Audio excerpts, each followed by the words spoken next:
इस्लामी रखे, चाहे वो अपना नाम अस्हाबुल अदल व तौहीद रखे, खूबसूरत टाइटल लगा लेने से कोई जमात हाथ पर नहीं हो सकती है। हक पर वही जमात होगी जो नबी की सुन्नत पर चले और सहाबा के तरीके पर चले। अब मैं आपसे पूछना चाहता हूँ कि नबी अकरम सल्लल्लाहु अलैहि वसल्लम ने अपनी सुन्नत के साथ सहाबा के तरीके को क्यों लाजिम करार दिया? जो नबी की सुन्नत है वही सहाबा का तरीका है, जो सहाबा का तरीका है वही नबी की सुन्नत है। सहाबा नबी की सुन्नत से हटकर नहीं चलते थे, बल्कि नबी के रास्ते पर, नबी के तरीके पर चलते थे। तो अल्लाह के नबी ने अपनी सुन्नत के साथ साथ सहाबा के तरीके को क्यों लाजिम करार दिया? नबी सिर्फ ये फरमा देते जो कुरान पर अमल करे वो जन्नती है, नबी ये फरमा देते जो हदीस पर अमल करे वो जन्नती है, नबी ये फरमा देते जो मेरी सुन्नत पर चले वो जन्नती है। लेकिन नहीं, नबी अपनी सुन्नत के साथ साथ सहाबा के तरीके को लाजिम कर रहे हैं, इसलिए कि नबी को मालूम है कि एक दौर आएगा, बातिल जमातें पैदा होगी और वो सहाबा को छोड़कर डायरेक्ट नबी की सुन्नत पर चलने का दावा करेंगे। और जब सहाबा को छोड़ दिया जाए तो नबी की सुन्नत पर अमल नहीं हो सकता, कुरान पर अमल नहीं हो सकता, हदीस पर अमल नहीं हो सकता। अगर तुम कुरान पर अमल करना चाहते हो तो सहाबा के रास्ते पर चलो, अगर हदीस को पहचानना चाहते हो तो सहाबा के रास्ते पर चलो, नबी की सुन्नत पर चलना चाहते हो तो सहाबा के रास्ते पर चलो। जो सहाबा को छोड़ दे न कुरान पर अमल कर सकता है, न हदीस रसूल पर अमल कर सकता है, न नबी की सुन्नत पर चल सकता है। इसलिए नबी ने अपनी सुन्नत के साथ साथ सहाबा के तरीके को लाजिम करा। तो ये बात वाज़ेह हो गई कि जन्नती फिरका वही है जो सहाबा के तरीके पर हो, जो सहाबा के अकीदे पर हो।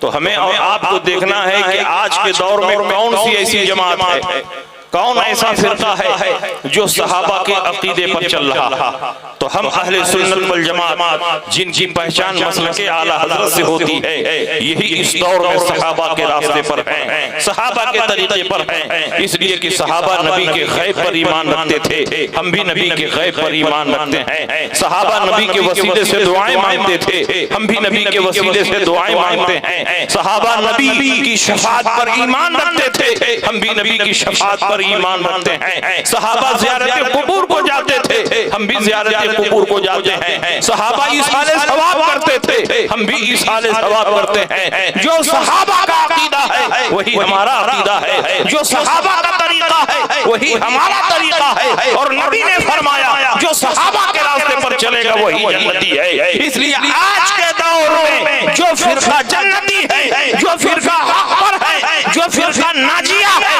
वो हम अहले सुन्नत हैं जिनकी पहचान मसलके आला हज़रत से होती है।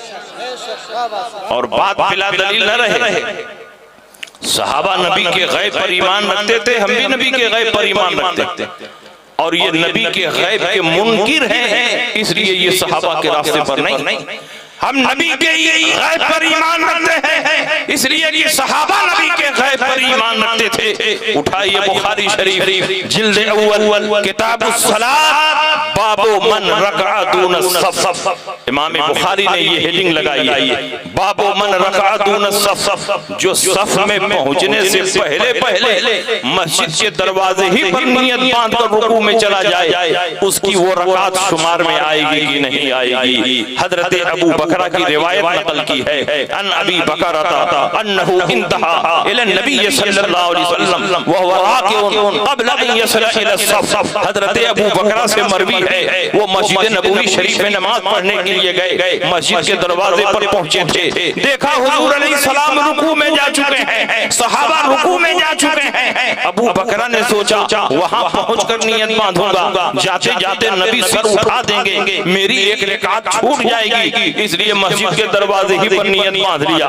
वहीं रुकू में चले गए और रुकू में चलते चलते सफ में जाकर मिल गए। अल्लाह के नबी मुसल्ले इमामत पर हैं, और जब इमाम मुसल्ले पर खड़ा होता है तो उसका चेहरा किबले की तरफ होता है और आने वाला पीठ के पीछे से आ रहा है। जब अल्लाह के नबी ने सलाम फेरा तो इरशाद फरमाया, अबू बकरा खड़े हो हो जाओ। अबू बकर खड़े हो गए। अल्लाह के नबी ने फरमाया क्यों तुमने मस्जिद के दरवाजे पर नियत बांध लिया, वहीं रुकू में चले गए और रुकू में चलते चलते सफ में आकर मिल गए। क्या तुमको सुन्नत तरीका नहीं मालूम कि सफ में पहुंचने के बाद नियत बांधना चाहिए? हजरत अबू बकर ने ये नहीं कहा या रसूल अल्लाह आपका चेहरा तो किबले की तरफ था, मैं पीठ के पीछे से आया, आपको पीठ पीछे का इल्म नहीं, तो कैसे आपने जान लिया कि अबू बकर ने किस तरह नमाज शुरू की है? इसलिए कि वो सहाबी थे, वहाबी नहीं थे। उनका ये अकीदा था कि नबी जैसे आगे देखते हैं वैसे ही पीछे देखते हैं, वैसे ही बाएं देखते हैं, वैसे ही दाएं देखते हैं। पूरी कायनात नबी के निगाहों के सामने है, क्योंकि अल्लाह के नबी ने इरशाद फरमाया, बुखारी की हदीस है, इन्नकुम तरौना क़िबलती हा होना, तुम समझते हो कि मेरा चेहरा किबले की तरफ होता है, मैं तुमको पीठ के पीछे नहीं देखता हूं। वल्लाहि इन्नी ला अराकुम वरा ज़हरी कमा अराकुम अमामी, मैं तुमको पीठ के पीछे ऐसे ही देखता हूं जैसे आगे देखता हूं। कमा ला यालैया रुकूअकुम वला खुशूअकुम, तुम्हारा रुकू भी मुझसे छुपा हुआ नहीं, तुम्हारा खुशू भी मुझसे छुपा हुआ नहीं। मैं वो पैगंबर हूं कि यहीं पर खड़े खड़े अपने हौज़े कौसर को देख रहा हूं। वल्लाहि इन्नी ला अरा हौज़े अल-आन मिन मकामी हाज़ा, यहीं पर खड़े खड़े अपने हौज़े कौसर को देख रहा हूं। कायनात का जर्रा जर्रा मेरे निगाहों के सामने है। इन्नल्लाह रफ़अ लिय दुनिया फ़अना अंज़ुरु इलैहा व इला मा हुवा काइनुन फ़ीहा इला यौमिल क़ियामा कअन्नमा अंज़ुरु इला कफ़ी हाज़िही, जो कुछ दुनिया में हो चुका है और जो कुछ क़यामत तक होने वाला है, सबको अल्लाह ने समेट कर मेरे निगाहों के सामने कर दिया है। और मैं उन तमाम चीजों को ऐसे ही देखता हूँ जैसे हाथ की हथेली को देखता हूँ। अल्लाह के नबी इरशाद फरमाते हैं, मैं वो पैगंबर हूँ कि कब्रिस्तान से गुजरता हूँ, मुर्दों के हालात को देखता हूँ, किस पर अज़ाब हो रहा है, किसको सवाब दिया जा रहा है। मैं वो नबी हूँ कि मक्के में होता हूँ, मदीने के अहवाल को देखता हूँ, मदीने में होता हूँ, जंगे रूम का मुशाहिदा करता हूँ, मिंबर पर होता हूँ, क़यामत तक के अहवाल को सहाबा के सामने बयान करता हूँ, जमीन पर होता हूँ, आसमान वालों को देखता हूँ, और जब आसमान से गुजरता हूँ तो जमीन पर चलने वाले इंसानों के दिलों को पढ़ता हूँ। आला हजरत फरमाते हैं, सरे अर्श पर है तेरा गुजर, दिले फर्श पर है तेरी नजर, मलकूत मुल्क में कोई शय नहीं वो जो तुझ पे आया नहीं, वो खुदा खुदा का यही है दर, नहीं और कोई मफर मगर जो वहां से हो यही आके हो, जो यहाँ नहीं तो वहां। नारे तकबीर, नारे रिसालत, उलमाए अहले सुन्नत, नारे तकबीर, नारे रिसालत। अब आप बताइए, जो सहाबा का अकीदा है वही हमारा भी अकीदा है कि नहीं? सहाबा नबी के गैब पर ईमान रखते थे, हम भी नबी के गैब पर ईमान रखते थे। सहाबा नबी की शफाअत पर ईमान रखते थे और हम भी नबी की शफाअत पर ईमान रखते हैं। ये गैब के भी मुनकिर हैं, शफाअत के भी मुनकिर हैं। अल्लाह के नबी जब मेराज पर तशरीफ ले गए तो अल्लाह ने शफाअत कुबरा का मनसब अता फरमाया, और अल्लाह के नबी ने आने के बाद ऐलान फरमाया कि मेरी उम्मत के 70,000 अफराद बगैर हिसाब व किताब की जन्नत में जाएंगे। वजूहुहुम कल क़मर लैलतल बद्र, उनका चेहरा 14वीं रात के चाँद की तरह चमक रहा होगा। उनमें कोई पहले और कोई बाद में नहीं दाखिल होगा। ला यदखुलु अव्वलुहुम हत्ता यदखुल आखिरुहुम, सब एक साथ कदम उठाएंगे और जन्नत में दाखिल हो जाएंगे। नबी उनकी तादाद भी देख रहे हैं, नबी उनके चेहरों को पहचान रहे हैं, नबी दाखिले का अंदाज देख रहे हैं। जब अल्लाह के नबी ने ये हदीस इरशाद फरमाई तो हज़रत उकाशा इब्न महसन असदी खड़े हुए और उन्होंने अर्ज की, उदउल्लाह अन यजअलनी मिनहुम, ऐ अल्लाह के नबी रब की बारगाह में मेरे लिए भी दुआ फरमा दें कि जो 70,000 अफराद बेकार हिसाबों के साथ जन्नत में जाएंगे उसमें मेरा भी नाम लिख दिया जाए, उसमें मैं भी शामिल हो जाऊं। अल्लाह के नबी ने ये नहीं फरमाया दुनिया में शफाअत का इख्तियार नहीं, जब आखिरत में शफाअत का पावर मिलेगा उस दिन तुम अपनी दरखास्त पेश करना, बल्कि नबी ने दुनिया ही में अपनी शफाअत का पावर जाहिर करते हुए इरशाद फरमाया, अंत मिनहुम, जाओ उन 70,000 में तुम्हारा भी नाम शामिल कर दिया। इसका मतलब ये हुआ कि 70,000 का कोटा अगर अल्लाह ने मुकर्रर फरमाया है, लेकिन 70,000 में कौन दाखिल होगा, कौन खाली होगा, सिलेक्शन का इख्तियार प्यारे मुस्तफा को दिया गया है। मुस्तफा जिसे चाहेंगे वो 70,000 में दाखिल होगा, और जिसे नहीं चाहेंगे लाख नमाजें पढ़े, रोजा रखे, कुरान की तिलावत करे, लेकिन नबी की शफाअत का मुस्तहिक नहीं होगा। नबी की शफाअत पर सहाबा ईमान रखते थे और नबी की शफाअत पर हम भी ईमान रखते थे। तो अब बताइए हमारा अकीदा सहाबा के अकीदे के मुताबिक हुआ कि नहीं हुआ? नबी अकरम सल्लल्लाहु तआला अलैहि वसल्लम को दुनिया में भी हम शफी मानते हैं और आखिरत में भी शफी मानते हैं। नबी को दुनिया में भी शफाअत कुबरा का मनसब दिया गया और आखिरत में भी शफाअत कुबरा का मनसब अता किया जाएगा। नबी अकरम सल्लल्लाहु तआला अलैहि वसल्लम की बारगाह में जिब्रील अमीन हाजिर हुए। उन्होंने कहा, या रसूल अल्लाह, अगर आप चाहें तो आपकी आधी उम्मत बगैर हिसाब व किताब के जन्नत में दाखिल कर दी जाए, लेकिन आधी उम्मत को हिसाब व किताब देना होगा। आधी उम्मत को रब की बारगाह में पहुंचकर अपने हिसाब व किताब को पेश करना होगा। अल्लाह के नबी सय्यद आलम सल्लल्लाहु अलैहि वसल्लम इरशाद फरमाते हैं कि कौन है जो रब की बारगाह में हिसाब व किताब दे सके?